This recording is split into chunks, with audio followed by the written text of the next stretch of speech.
स्वीकार करें। तो शास्त्र कहता है कि जिस दिन आपका व्रत है उस दिन एक काम जरूर करना कि भगवान का मंत्र जाप कर कर, भगवान का स्मरण कर कर, कटोरी में जल लेकर, पात्र में जो जल रखा हो, पूजन पाठ करते समय, स्मरण करते समय वो जल का पान अवश्य करें। उस जल का पान अवश्य करें, उस जल को अवश्य करें। क्या होता है जल का पान करने से? शिव महापुराण की कथा कहती है, चाहे आप हनुमान चालीसा पढ़ें, चाहे आप राम रक्षा स्तोत्र पढ़ें, चाहे आप देवी कवच करें, चाहे आपकी मर्जी पड़े, जो पाठ पूजन करें, बस एक निवेदन है, पूजन पाठ करते समय एक कटोरी में, तांबे के कलश में, एक गिलास में जल अपने नजदीक में जरूर रखें।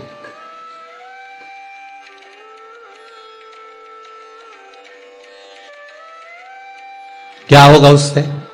आप जितना पाठ करेंगे, आप जितना पूजन कर रहे हैं, आप जितनी आराधना कर रहे हैं, आप जितनी साधना कर रहे हैं, आप जितना तप कर रहे हैं, आप जितना हनुमान चालीसा, दुर्गा चालीसा, राम रक्षा स्तोत्र, यमुना अष्टक, गोवर्धन चालीसा, जो भी आप जप रहे हैं, जो भी आप सर्वोत्तम जी का पाठ कर रहे हैं, आप जिस भी पाठ को कर रहे हैं, उस पाठ को करते समय अगर जल तुम्हारे पास में रखा हुआ है तो तुमने जब पाठ किया तो उसका जो तात्विक अंश है वो जल के अंदर जाएगा, और वो जल जब हम ग्रहण करेंगे तो हमारा जीवन आनंदित हो जाए। पहले के संतों को उठाकर देखिए, पहले के साधुओं को उठाकर देखिए, पहले के तपस्वियों को उठाकर देखिए।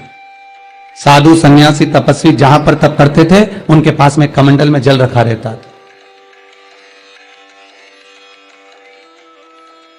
उनके कमंडल में जल होता था, उन्होंने कमंडल में से जल लिया, श्राप दे दिया, उन्होंने कमंडल में से जल लिया, आशीर्वाद दे दिया। तो कई शास्त्र, कई विद्वान कहते हैं कि उस सन्यासी का तप बल इतना प्रबल था कि उसके मुख से जो निकलता था वो हो जाता था।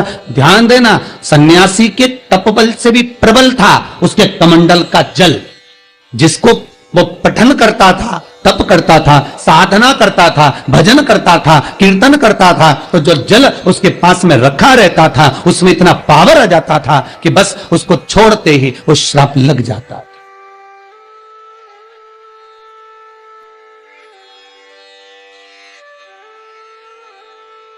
किसी मंदिर में जाएं, किसी देवालय में जाएं, किसी तीर्थ में जाएं, उस मंदिर का जल, तीर्थ, उस मंदिर का कुंड का आनंद भाव लिया जाए। भाई, भारत की भूमि पर जितने मंदिर हैं, भारत की भूमि पर जितने तीर्थ हैं, सारी नदियां, कुंड, तालाब, छोटे छोटे सरोवर, बावड़ियां, ये सब मंदिर के पास में ही क्यों बनवाए गए? ये कुंड, ये बावड़ियां, ये तालाब, ये सरोवर, ये कुएं, ये सब मंदिर के करीब में, तीर्थ के करीब में क्यों बनाए गए? उसका कारण केवल इतना है। और क्यों इतने पवित्र होते हैं? क्योंकि वहां भजन करने वाला, वहां साधना करने वाला, वहां स्मरण करने वाला, वहां कीर्तन करने वाला, वहां मंत्र जाप करने वाला, वहां नाम जाप करने वाला जब जप करता है, साधना करता है, पाठ करता है, तो उसका तेज पुंज उस जल में चला जाता है। उस जल का पावर इतना प्रबल होता है कि जीव अपने आप कल्याण हो जाता है। मात्र स्नान से, मात्र पूजन से, मात्र तर्पण से, मात्र आचमन से।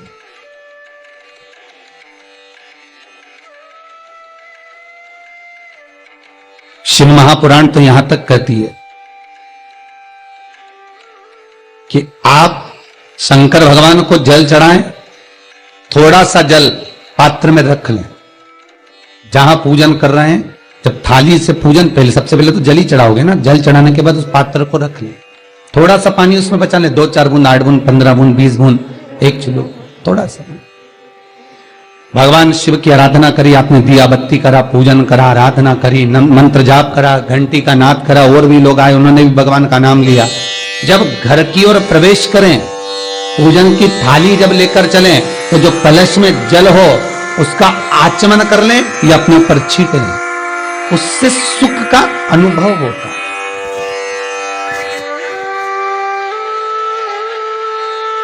स्कंद पुराण कहती है मनुष्य के जीवन के दुख को समाप्त करने में जल की परिभाषा प्रबल है।